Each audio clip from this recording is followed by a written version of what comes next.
more flowers. Every side of the house there is a flowers. Our burning bushes leaves turning red. Ayan, starting to turn red na guys.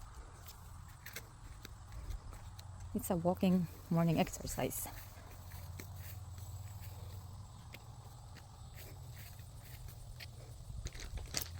I miss our flowers after working 3 days long hours. Oh my gosh, the pretty of our bushes and flowers around the house. I need to make a hummingbird water later. It's empty. That's our landscaping.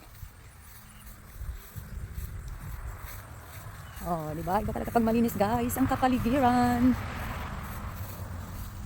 Look at my clematis. There's still one flower. Just checking.